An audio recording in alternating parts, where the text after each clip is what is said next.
ഏതൊരു ചേഞ്ചും നമുക്ക് കൊണ്ടുവരുമ്പോൾ ഇനീഷ്യലി ഒരു ബുദ്ധിമുട്ട് അനുഭവപ്പെടും. പക്ഷെ നമുക്ക് ഡിസിപ്ലിൻഡ് ആയിട്ട് ജീവിക്കണം എന്നുണ്ടെങ്കിൽ ചേഞ്ചസ് കൊണ്ടുവരണം അല്ലേ? അപ്പോൾ ആ ചേഞ്ചസ് വരുമ്പോൾ നമ്മൾ ആകെ ഒന്ന് സ്ട്രെസ്ഡായി പോകാതെ എങ്ങനെ നമുക്ക് ഡിസിപ്ലിൻ നമ്മുടെ ലൈഫിൽ കൊണ്ടുവരാം എന്നതിനെക്കുറിച്ചാണ് ഇന്നത്തെ വീഡിയോ. എല്ലാ കാര്യങ്ങളും ഒറ്റയടിക്ക് പെട്ടെന്ന് ചേഞ്ച് ചെയ്യാൻ നമ്മൾ നോക്കിക്കഴിഞ്ഞിട്ടുണ്ടെങ്കിൽ നമ്മൾ ആകെ എക്സോസ്റ്റഡായി പോകും. അപ്പം നമ്മൾ എപ്പോഴും ചെറുതായിട്ട് സ്റ്റാർട്ട് ചെയ്യുക, എന്നിട്ട് ഓരോ ഹാബിറ്റും നാച്ചുറലായിട്ട് ബിൽഡ് ചെയ്യാൻ വേണ്ടി ശ്രമിക്കുക. ഒരു ചെറിയ ആക്ഷൻ വെച്ചിട്ട് സ്റ്റാർട്ട് ചെയ്യുക. ലൈക്ക് ഇപ്പം നമ്മൾ ബെഡ് മേക്ക് ചെയ്യുന്നതാവാം, അല്ലെങ്കിൽ ഒരു 5 മിനിറ്റ് സ്ട്രെച്ച് ചെയ്യുന്നതാവാം. അപ്പം അത് നമ്മൾ ഡെയിലി പ്രാക്ടീസ് ചെയ്ത് വരുമ്പോൾ അതൊരു ഓട്ടോമാറ്റിക് ആക്ഷനായിട്ട് വരും. അത് കഴിഞ്ഞിട്ട് നമുക്ക് നെക്സ്റ്റ് വൺ ആഡ് ചെയ്യാം. ഗ്രാജ്വലായിട്ട് വരുന്ന ചേഞ്ച് വരുമ്പോൾ നമുക്കത് മെയിൻറ്റെയിൻ ചെയ്യാൻ ഈസിയാണ്. അതുപോലെ നമ്മുടെ കോൺഫിഡൻസ് ബിൽഡ് ചെയ്യുകയും ചെയ്യും.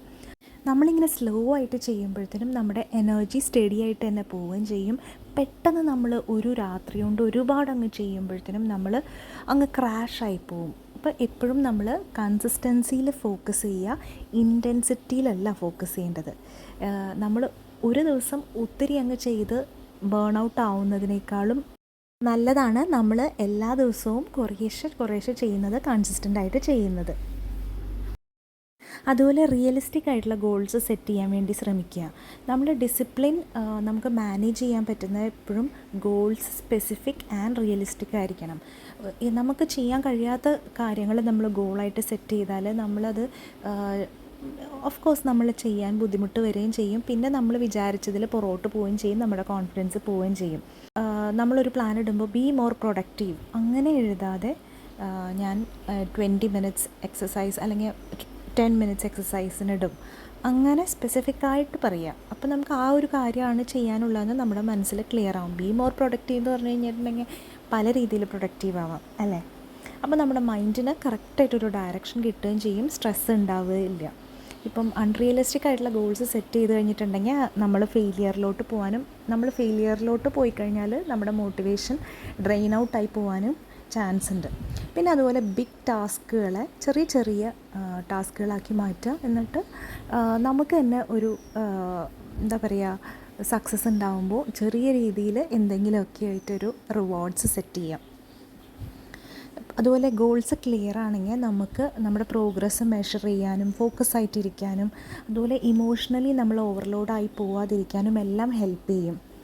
അപ്പോൾ നമ്മുടെ മൈൻഡിന് എന്താണ് എക്സ്പെക്റ്റ് ചെയ്യേണ്ടതെന്ന് ക്ലിയർ ആയിട്ട് മനസ്സിലാവുമ്പോൾ നമുക്ക് ഒട്ടും ഓവർവെൽംഡ് ആവുകയില്ല. നമ്മൾ കൺസിസ്റ്റൻ്റ് ആയിട്ട് ഇരിക്കാനും കൂടുതൽ ചാൻസ് ഉണ്ട്. നമുക്ക് പറ്റുന്ന പോലെ ഒരു സിമ്പിൾ ഡെയിലി റുട്ടീൻ ഉണ്ടാക്കിയെടുക്കുക. നമ്മുടെ റുട്ടീൻ നമുക്ക് പ്രഡിക്റ്റബിൾ ആണെങ്കിൽ അത് തന്നെ നമ്മുടെ മൈൻഡിൻ്റെ എനർജി സേവ് ചെയ്യും. അതല്ല ഇനി എന്താ ചെയ്യേണ്ടതെന്നുള്ള ഒരു സ്ട്രെസ്സാണെന്നുണ്ടെങ്കിൽ നമുക്ക് ഒരു ഫോക്കസും ഉണ്ടാവില്ല. ഒരു സിമ്പിളായിട്ടുള്ള ഇന്ന ടൈമിൽ ഇന്നതെന്ന് പറഞ്ഞ് പോവുകയാണെങ്കിൽ നമുക്ക് കൂടുതൽ ഈസി ആയിരിക്കും കാര്യങ്ങൾ. നമ്മൾ അടുത്തത് എന്താണ് ചെയ്യേണ്ടതെന്ന് ഓർത്തിട്ട് നമ്മൾ ഒരിക്കലും നമ്മുടെ എനർജി വേസ്റ്റ് ചെയ്യില്ല. ഒരു സ്റ്റെബിലിറ്റി ഉണ്ടാവുകയും ചെയ്യും, നമ്മുടെ സമയം മാനേജ് ചെയ്യാനും ഈസി ആയിരിക്കും. അപ്പോൾ അതുപോലെ കുറച്ചൊരു പോയിൻറ്റ്സ് സെറ്റ് ചെയ്യുക. അതായത് നമ്മളൊരു വേക്കപ്പ് ടൈം സെറ്റ് ചെയ്യുക, നമ്മുടെ മീൽ ടൈംസ് സെറ്റ് ചെയ്യുക, നമ്മൾ റെസ്റ്റ് ചെയ്യുന്ന ടൈം സെറ്റ് ചെയ്യുക. എന്നിട്ട് അതിൻ്റെ ചുറ്റിനും നമ്മൾ ഹാബിറ്റ്സ് ബിൽഡ് ചെയ്യാം. ഈ റുട്ടീൻസ് എന്ന് പറയുന്നത് ഭയങ്കര സ്ട്രിക്റ്റായിട്ട് പോകേണ്ട കാര്യമില്ല. നമ്മുടെ ലൈഫിനനുസരിച്ച് അതിനെ ഫ്ലെക്സിബിൾ ആക്കുക.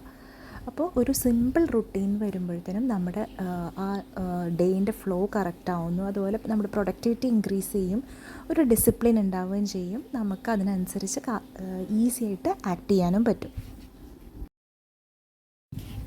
എപ്പോഴും നമ്മൾ പ്രോഗ്രസ്സാണ് നോക്കേണ്ടത്, അല്ലാതെ പെർഫെക്ഷൻ അല്ല. പെർഫെക്ഷൻ എന്ന് പറഞ്ഞാൽ ഒരു ട്രാപ്പാണ്. അതിനു വേണ്ടി നമ്മൾ ട്രൈ ചെയ്ത് നമ്മളങ്ങ് സ്ട്രെസ്ഡ് ഔട്ടായി പോകും. പയ്യെ കാര്യങ്ങൾ സെറ്റ് ചെയ്തെടുക്കാൻ ശ്രമിക്കുക. നമുക്ക് ചെറിയ ഇമ്പ്രൂവ്മെൻറ്റ്സ് ഉണ്ടാകുമ്പോൾ അത് നമ്മൾ അക്നോളജ് ചെയ്യുക. അല്ലാതെ അയ്യോ ഇത് ശരിയായില്ലല്ലോ, ചെറിയതായിട്ട് ശരിയായുള്ളൂ അങ്ങനെ ചിന്തിക്കാതെ നമുക്കുണ്ടായ ചെറിയ പ്രോഗ്രസ് നമ്മൾ താങ്ക്ഫുള്ളായിട്ടിരിക്കുക. ഇപ്പം നമ്മൾ 5 ഡേയ്സ് നമ്മൾ വർക്കൗട്ട് ചെയ്യാൻ വിചാരിച്ചു എങ്കിൽ കൂടിയും നമ്മൾ 3 ഡേയ്സ് ചെയ്തുള്ളെങ്കിൽ സ്റ്റിൽ അതൊരു സക്സസ് ആണ്. അപ്പോൾ അതിനെ നമ്മൾ ആക്സെപ്റ്റ് ചെയ്ത് ഹാപ്പി ആയിട്ടിരിക്കുക. അങ്ങനെയുള്ളൊരു മൈൻഡ് സെറ്റ് ഉണ്ടാകുമ്പോൾ നമുക്ക് മുന്നോട്ട് പോകാനും ക്വിറ്റ് ചെയ്യാതിരിക്കാനും ഇത് ഹെൽപ്പ് ചെയ്യുന്നു. അതുപോലെ നമ്മൾ ചില ദിവസങ്ങളിൽ നമ്മൾ പ്ലാൻ ചെയ്ത പോലെ ഡേയ്സ് പോവില്ല, പക്ഷെ അതും നമ്മൾ ഇറ്റ്സ് ഓക്കെ, നമുക്ക് അങ്ങനെയും ഉണ്ടാവാം എന്നുള്ളൊരു അങ്ങനെ ഉണ്ടാവാം എന്നുള്ളൊരു ആക്സെപ്റ്റൻസ് വേണം. പ്രോഗ്രസ് എന്ന് പറഞ്ഞാൽ നമ്മളൊരു മൊമെൻറ്റം ബിൽഡ് ചെയ്തെടുക്കുകയാണ് ചെയ്യുക. അപ്പം എപ്പോഴും നമ്മൾ പെർഫെക്ഷൻ വേണ്ടി നോക്കിക്കഴിഞ്ഞാൽ നമുക്ക് ടെൻഷൻ വരും. അപ്പോൾ അത് നോക്കാതെ കൺസിസ്റ്റൻ്റ് ആയിട്ട് ഇംപെർഫെക്റ്റ് ആയിട്ട് ആയാലും കുഴപ്പമില്ല, നമ്മൾ മുന്നോട്ട് തന്നെ പോയിക്കൊണ്ടിരിക്കുക. നമ്മൾ ഡിസിപ്ലിൻ ഉണ്ടാവുന്നതിൻ്റെ ഇമ്പോർട്ടൻറ്റ് പാർട്ടാണ് റെസ്റ്റ് എന്ന് പറയുന്നത്. അതൊരു റിവാർഡൊന്നുമല്ല, അത് നമുക്ക് ഡിസിപ്ലിൻ ഉണ്ടാകുന്നതിൽ റെസ്റ്റ് എടുക്കുക തന്നെ വേണം. ബ്രേക്ക് ഉണ്ടെങ്കിൽ നമ്മുടെ മൈൻഡിനും ബോഡിയും ടയേർഡ് ആകുമ്പോഴത്തേനും അതിനെ വീണ്ടും തിരിച്ച് നല്ല ഉണർവോടുകൂടി കൊണ്ടുവരാൻ നമുക്ക് പറ്റുള്ളൂ. അതല്ലെങ്കിൽ നമ്മൾ ഫ്രസ്ട്രേറ്റഡ് ആവും.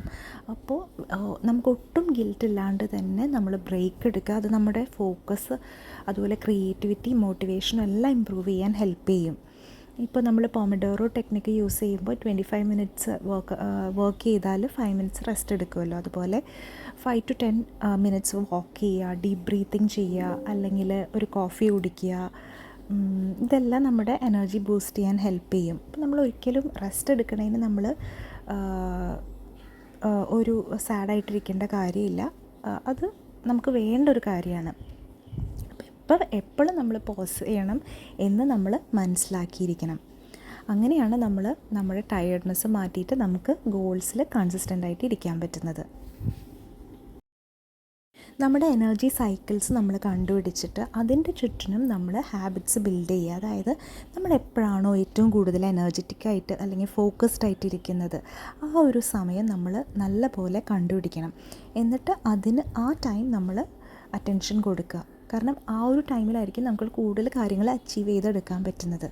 അപ്പോൾ നമ്മുടെ നാച്ചുറലായിട്ട് വരുന്ന എനർജി നമുക്ക് കൂടുതൽ പ്രൊഡക്ടിവിറ്റിയും നമ്മുടെ എഫേർട്ട് കുറയ്ക്കാനും ഹെൽപ്പ് ചെയ്യും. അപ്പം നമ്മൾ മോർണിംഗ്സിലാണ് കൂടുതൽ ഹൈ എനർജി ടൈം എന്ന് പറഞ്ഞാൽ ആ കാര്യങ്ങൾ നമ്മുടെ ഇമ്പോർട്ടൻറ്റ് ടാസ്കുകൾക്ക് കൊടുക്കുക, അല്ലെങ്കിൽ പ്ലാൻ ചെയ്യാനോ ഫോക്കസ് ആയിട്ടുള്ള വർക്കുകൾ ചെയ്യാനോ ഒക്കെ യൂസ് ചെയ്യുക.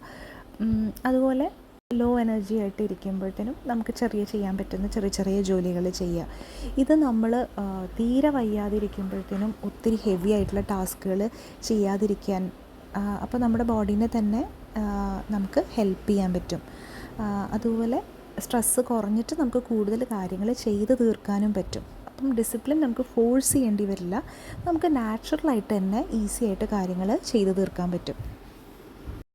നമുക്ക് ഡിസിപ്ലിൻ ബിൽഡ് ചെയ്യാൻ വേണ്ടിയിട്ട് വിഷ്വൽ റിമൈൻഡേഴ്സൊക്കെ നമ്മൾ സെറ്റ് ചെയ്യുക. അതായത് ഇപ്പോൾ ചെക്ക് ലിസ്റ്റ്, കാലണ്ടേഴ്സ്, സ്റ്റിക്കി നോട്ട്സ്, ഇതെല്ലാം നമ്മൾ കാണുന്ന സ്ഥലത്ത് നമ്മൾ ഒട്ടിച്ച് വയ്ക്കുകയാണെങ്കിൽ നമ്മുടെ ഗോള് നമുക്ക് അറിയാൻ പറ്റും. അതുപോലെ ഹാബിറ്റ് ട്രാക്കേഴ്സ് യൂസ് ചെയ്യുക, ഇഷ്ടമാണെങ്കിൽ നമുക്കത് ഒരു അക്കംപ്ലിഷ്മെൻറ്റ് കിട്ടും. അതുപോലെ കുറേ ടാസ്കുകൾക്ക് നമുക്ക് ചെറിയ റിവാർഡ്സ് നമുക്ക് വെക്കാം. അപ്പോൾ നമുക്ക് അത് ചെയ്യുമ്പോൾ ഒരു എൻജോയ്മെൻറ്റ് കിട്ടും.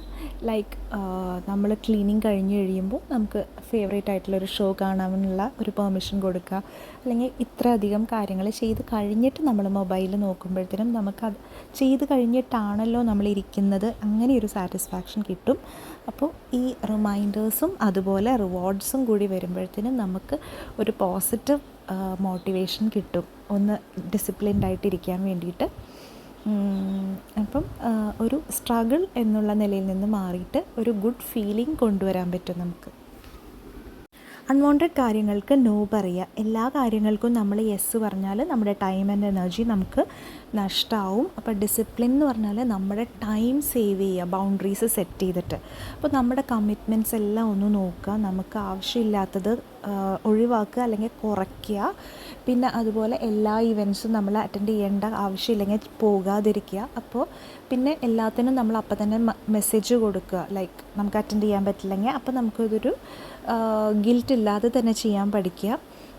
അപ്പം നമ്മൾ നോ പറയാൻ ശീലിക്കുമ്പോൾ നമുക്ക് കൂടുതൽ സ്പേസ് കിട്ടുകയാണ് നമുക്ക് ഏറ്റവും ഇമ്പോർട്ടൻ്റ് ആയിട്ടുള്ള കാര്യങ്ങൾക്ക്. അതുപോലെ നമ്മൾ കാം ആൻഡ് ഫോക്കസ്ഡ് ആയിട്ടിരിക്കാനും സ്ട്രെസ് ഇല്ലാതിരിക്കാനും എല്ലാം ഹെൽപ്പ് ചെയ്യുന്നു. അപ്പം നമ്മളുടെ സമാധാനം നമ്മൾ സംരക്ഷിക്കുമ്പോൾ നമുക്ക് ഡിസിപ്ലിൻ ഉണ്ടാക്കിയെടുക്കാൻ കൂടുതൽ ഈസി ആയിരിക്കും. നമ്മുടെ ബോഡീനെ നമ്മുടെ മൈൻഡിനെ നമ്മൾ മനസ്സിലാക്കുക. നമ്മുടെ ബോഡിയും മൈൻഡും എപ്പോഴും നമുക്ക് സിഗ്നൽസ് തരും. എന്തെങ്കിലും പ്രശ്നം ഉണ്ടെങ്കിൽ നമുക്ക് ക്ഷീണം തോന്നും, ഇറിറ്റേഷൻ തോന്നും, നമുക്ക് മറവി ഉണ്ടാവും. അപ്പം ഇങ്ങനത്തെ കാര്യങ്ങൾ വരുമ്പോൾ നമ്മളത് ഇഗ്നോർ ചെയ്യരുത്. ഡിസിപ്ലിനാണ്, അപ്പം ഇത് വന്നാലും കുഴപ്പമില്ല, ഞാനിങ്ങനെ കാര്യങ്ങൾ സെറ്റ് അതൊന്നും നമ്മൾ നോക്കാതെ എന്തെങ്കിലും കാര്യങ്ങളുണ്ടെങ്കിൽ അതിന് അറ്റൻഷൻ കൊടുക്കണം. ശരിക്കും ഡിസിപ്ലിൻ എന്ന് പറഞ്ഞാൽ നമ്മളെപ്പറ്റി നന്നായി അറിയുക, നമ്മളോട് കമ്പാഷനേറ്റ് ആയിട്ടിരിക്കുക. നമ്മൾ സ്ഥിരമായിട്ട് നമുക്ക് ക്ഷീണം അല്ലെങ്കിൽ സ്ട്രെസ്ഡൊക്കെ ആണെങ്കിൽ നമ്മൾ ജസ്റ്റ് ഒന്ന് നോക്കുക, നമുക്ക് എന്തെങ്കിലും കാര്യങ്ങൾ സെറ്റ് ചെയ്യാനുണ്ടോ, നമ്മുടെ ഫിസിക്കലി അല്ലെങ്കിൽ മെൻ്റലി നമുക്ക് എന്തെങ്കിലും കാര്യങ്ങൾ ഇപ്പോൾ ഡോക്ടറെ കാണാനുണ്ടെങ്കിൽ അങ്ങനെയൊക്കെ ചെയ്തിട്ട് നമ്മൾ വെൽ സെറ്റായി മാറുക. ചിലപ്പോൾ നമുക്ക് കൂടുതൽ ഉറക്കം വേണം, അല്ലെങ്കിൽ ഇമോഷണലി ഒന്ന് സ്ലോ ഡൗൺ ചെയ്യണം. അപ്പം അത് അനുസരിച്ചിട്ട് വേണം നമ്മുടെ ഹാബിറ്റ്സ് സെറ്റ് ചെയ്യാൻ വേണ്ടിയിട്ട്. അല്ലാതെ ഒരുപാട് നമ്മൾ തന്നെ പുഷ് ചെയ്യരുത്. ഒരിക്കലും നമ്മുടെ ബോഡിയോ മൈൻഡോ വയ്യാതിരിക്കുമ്പോൾ ഡിസിപ്ലിൻ്റെ പേരിൽ നമ്മളെ തന്നെ പുഷ് ചെയ്യരുത്. അപ്പോൾ നമ്മൾ അതിനനുസരിച്ച് ചേഞ്ച് ചെയ്യുക. നമ്മളെ തന്നെ കെയർ ചെയ്യുക എന്ന് പറഞ്ഞാൽ നമ്മൾ കൂടുതൽ സ്ട്രോങ്ങർ ആൻഡ് കൂടുതൽ നാളത്തേക്ക് നമ്മൾ ബെറ്ററായിട്ടിരിക്കുക എന്നാണ് അർത്ഥം. ലാസ്റ്റ്ലി നമ്മൾ വീക്ക്ലി ഒന്ന് റിഫ്ലക്റ്റ് ചെയ്യുക, എങ്ങനെ പോകുന്നു. നമ്മളൊരു പുതിയ ഹാബിറ്റ് വരുമ്പോൾ ഡിസിപ്ലിൻഡ് ആവാൻ വേണ്ടി നോക്കുമ്പോൾ നമ്മളെങ്ങനെ പോകുന്നു എന്നൊന്ന് നോട്ട് ഡൗൺ ചെയ്യുക. ഓരോ വീക്കും നമ്മളൊന്ന് നോക്കുക, നമ്മളെങ്ങനെയാണ് ഈ വീക്ക് പോയത്. റിഫ്ലക്റ്റ് ചെയ്യുമ്പോൾ നമുക്ക് മനസ്സിലാവും നമ്മളെവിടെ കറക്റ്റായിട്ട് ചെയ്തു, എവിടെ കറക്റ്റായിട്ട് ചെയ്തില്ല, എവിടെയാണ് നമ്മൾ അഡ്ജസ്റ്റ്മെൻറ്റ്സ് വേണ്ടത്. ചിലപ്പോൾ നമ്മൾ കൂടുതൽ ടാസ്കുകൾ സെറ്റ് ചെയ്തിട്ടുണ്ടാവും, ചിലതൊന്നും നമ്മൾ ശ്രദ്ധിച്ചിട്ടുണ്ടാവില്ല, അല്ലെങ്കിൽ അൺഎക്സ്പെക്റ്റഡായിട്ട് ചില പുതിയ കാര്യങ്ങൾ വന്നിട്ടുണ്ടാവും. അപ്പം അതിനനുസരിച്ച് നമ്മൾ ഒന്നും കൂടി കാര്യങ്ങൾ അഡ്ജസ്റ്റ് ചെയ്യുക. നമ്മളുടെ ടൈമിനൊക്കെ അനുസരിച്ച് നമ്മുടെ ഗോൾസും ഹാബിറ്റ്സും അഡ്ജസ്റ്റ് ചെയ്യുക. അപ്പം നമുക്ക് കൂടുതൽ ഫ്ലെക്സിബിളായിട്ടിരിക്കാൻ പറ്റും. അപ്പം അല്ലെങ്കിൽ നമ്മൾ പിന്നെയും സ്ട്രെസ്ഡ് ഔട്ട് ആവുകയും ചെയ്യും, നമ്മൾ പുറകോട്ട് പോകും. അപ്പോൾ ഇതുപോലെ ചെറിയ ചെറിയ ചേഞ്ചസ് ഉണ്ടാക്കിക്കൊണ്ടിരിക്കുക. ഒരിക്കലും ഡിസിപ്ലിൻ എന്ന് പറയുന്നത് ഒരു സ്ട്രിക്റ്റ് റുട്ടീനല്ല, അത് നമ്മുടെ ലൈഫിനനുസരിച്ച് നമ്മൾ മോൾഡ് ചെയ്ത് കൊണ്ടുവരേണ്ടതാണ്. അപ്പോൾ അത് നമ്മൾ കറക്റ്റായിട്ട് റിവ്യൂ ചെയ്താൽ എല്ലാം നമുക്ക് ബാലൻസ്ഡ് ആയിട്ട് കൊണ്ടുപോകാനും പറ്റും, ഒരു സ്റ്റഡി പ്രോഗ്രസ് ഉണ്ടാക്കിയെടുക്കാനും പറ്റും. സോ ഇന്നത്തെ വീഡിയോ എന്ന് പറയുന്നത് എങ്ങനെ നമ്മൾക്ക് ഒരുപാട് സ്ട്രെസ് ഇല്ലാതെ ഡിസിപ്ലിൻഡ് ആവാൻ വേണ്ടി പറ്റും എന്നുള്ളതിനെക്കുറിച്ചുള്ള വീഡിയോ ആയിരുന്നു. നിങ്ങൾക്ക് ഇഷ്ടപ്പെട്ടു എന്ന് വിചാരിക്കുന്നു. ഇഷ്ടപ്പെട്ടിട്ടുണ്ടെങ്കിൽ ലൈക്കും അതുപോലെ എന്തെങ്കിലും ഒരു കമൻറ്റ് ചെയ്യുക. പുതിയ നല്ലൊരു വീഡിയോ ആയിട്ട് നമുക്ക് ഉടനെ കാണാം. അതുവരേക്കും ബൈ.